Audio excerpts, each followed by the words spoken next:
And let me just back up a moment.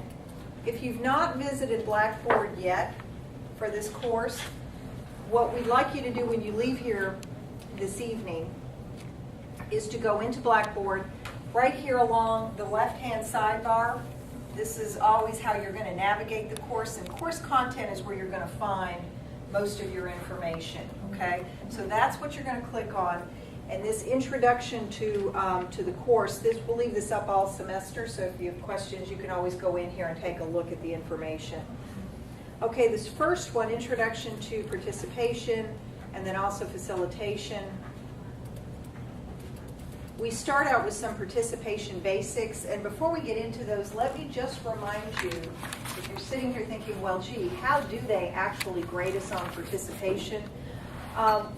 We're going to, at the end of the semester, we're going to look at several things. Number one, were you here? Okay, you know, Bonnie made the comment earlier about you've got to be here. If you're not here tonight, I'm going to count you absent. Part of what you'll find when you work with groups, and for those of you that are going to go on and work with therapeutic groups, you're going to find that when people don't come and then they try to re-enter the group at a later time, it is disruptive to the group. It's also hard for that member to come back to the group. So it's really important, number one, that you are here. And that's probably the primary way that we're going to take a look at class participation. But we're going to ask your classmates twice in the semester to rate you. We have a basic, oh, I'm sorry. There's a little microphone here, Right, okay. So the closer you are to it, the better, probably. Sorry. We have twice, I think it's in Unit 5 and then Unit 9. I think you're going to be able to go online, do a survey, and you're going to rate each person in the group.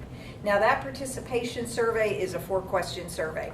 It doesn't take you long. There's a numerical scale, but it's going to ask you questions like, let's say that I'm a group member and I'm rating Ginger.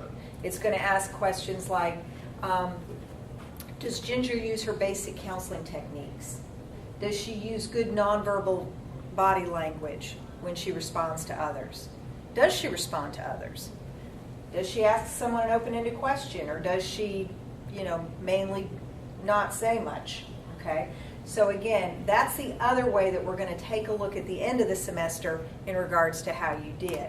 Now, is that the only thing that's going to count? No. I mean, Bonnie and I will take a look at how you participated. I would say that certainly every semester there may be someone who may not score as high with their classmates. But Bonnie and I think you did a fine job participating. We absolutely take that into account. And vice versa.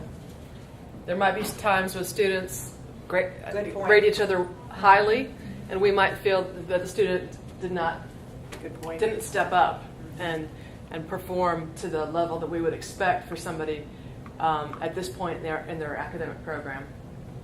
Very good point. Okay, here's some other participation basics. And some of this, for those of you that have taken online courses, some of this may look familiar. We don't want you to just, let's say if you're listening to someone say, I agree. If you agree, why do you agree? If you don't agree, why do you disagree? Okay? Part of what you're experimenting with in this class during the group process is, can I use my good basic counseling techniques that I learned in 231, that I maybe used in 237, or hopefully I used in 237, that I refined in behavior change in 216? Can I use those now in this class with my peers? Okay. Feedback, and I think just to piggyback on that, needs to be specific. In other words, we want you to give your classmates feedback, but we want it to be specific and valuable feedback. Okay. Okay, this is just a reminder about counseling techniques. Again, thinking about your nonverbal body language, keeping your body language open. We'll talk more about facilitation in a few minutes, but asking open-ended versus closed-ended questions.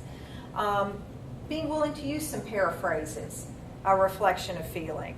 Okay, some of that sometimes is uncomfortable, especially if it's been a while since you've had 231. That's okay, it's uncomfortable for everyone. Use this as an opportunity to jump in, experiment, and grow from the class. Okay. Self-reflection. oftentimes what you're going to find is that as your classmates and as Bonnie and I present material, you'll apply it to yourself. Of course you will. Okay, that's part of how you grow. We encourage you to become more self-aware. So being self-reflective is important, but what we'd like you to do in the context of this class is, and hopefully from here on out, is own your thoughts and feelings. Okay, so when you're sharing a thought, own it. Let folks know that it's what you think. Okay, own your feelings. I feel. Okay. Okay, the last one. Always remembering that Greenville Technical College is a secular institution. We will do a section on diversity that will also help remind us of that. But that means that as we present material, you want to remember that we do not discriminate based on, of course, race, color, but also religion, sexual orientation, marital status, disability, okay?